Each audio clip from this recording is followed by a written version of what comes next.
Chers collègues, la parole est à Monsieur Alain Fauré, rapporteur spécial de la Commission des finances, de l'économie générale et du contrôle budgétaire pour les statistiques et les études économiques, la stratégie économique et fiscale et les accords monétaires internationaux.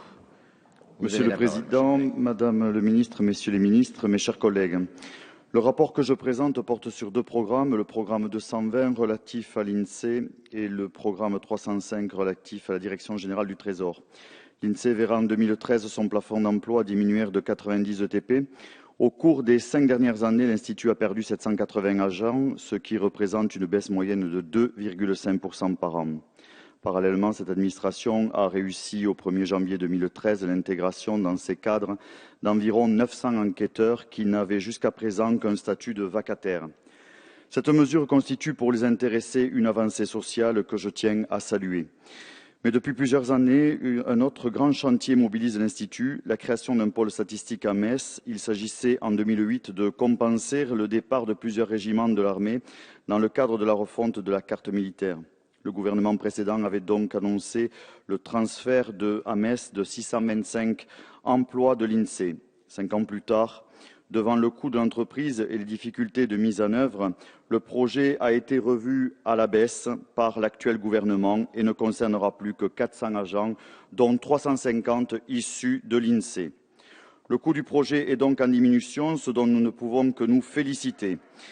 Il passe à 13,4 millions d'euros contre 34,3 millions d'euros dans le projet antérieur. Pour autant, le bilan total de cette opération reste élevé. 8,6 millions d'euros pour l'achat des locaux, 13,4 millions d'euros comme on l'a vu pour leur transformation, 8,3 millions d'euros pour la location d'un premier immeuble, l'achat de mobilier, etc. 1,8 million d'euros pour la location pendant 4 ans d'un second immeuble. Mais le plus onéreux restera sans conteste le coût en effectif. En effet, devant le faible enthousiasme de ces personnels pour s'installer en Lorraine, le ministère de l'Économie a autorisé l'Institut à recruter des agents en sureffectif. Certains de ces agents doublonnent avec des personnels employés ailleurs, mais non volontaires pour être mutés. C'est ainsi que dans une période particulièrement contrainte, l'INSEE a été autorisé à recruter un agent en surnombre pour 2 agents employés à Metz, soit une soixantaine jusqu'en 2012. C'est en effet incroyable, mais cela est dû à une politique antérieure à 2012. Mais en 2013, les agents en surnombre sont évalués à 90 sur 180, soit 1 sur 2. Le ministère de l'Économie autorise à certaines de ces administrations des largesses qu'il serait loin d'autoriser à d'autres. Vous trouverez dans mon rapport une estimation du coût total de l'opération ainsi que du coût de chaque emploi que j'évalue à un minimum de 135 000 euros. Cependant, l'INSEE joue un rôle important dans notre pays en fournissant des données indispensables à la conduite de notre politique économique, sociale, etc. Le second programme sur lequel je suis chargé de rapporter est le programme 305, qui rassemble principalement la Direction générale du Trésor. Comme les années précédentes, ce programme verra une diminution d'une trentaine de ses agents, ce qui représente 1,7% de ses effectifs. Ces crédits diminueront de 16 millions d'euros en raison principalement de la réduction des sommes qui seront versées à la Banque de France. Car le principal poste de dépense du programme concerne les remboursements que le Trésor effectue à la Banque de France pour les services publics qu'elle rend à l'État.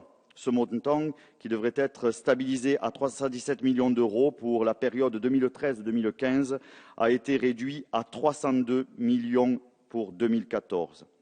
Le gouvernement anticipe en effet une diminution du coût de traitement des dossiers de surendettement en raison de gains de productivité. Le nombre de dossiers, ce dont on peut se réjouir, sera stabilisé aux alentours de 225 000 pour l'année 2014. Il faut savoir que le coût de traitement d'un dossier de surendettement, qui s'élevait à 922 € en 2011, a été réduit à 873 € en 2013 pour arriver à un objectif en 2014 de 836 €. Pour réduire le poids du surendettement dans notre pays, le gouvernement a prévu, dans le projet de loi relatif à la consommation, la création d'un registre national des crédits aux particuliers, autrement dénommé fichier positif. Pourtant, nombre d'observateurs considèrent que ce fichier risque d'être inopérant en raison du refus de la CNIL d'autoriser la Banque de France à utiliser le code INSEE pour identifier les intéressés.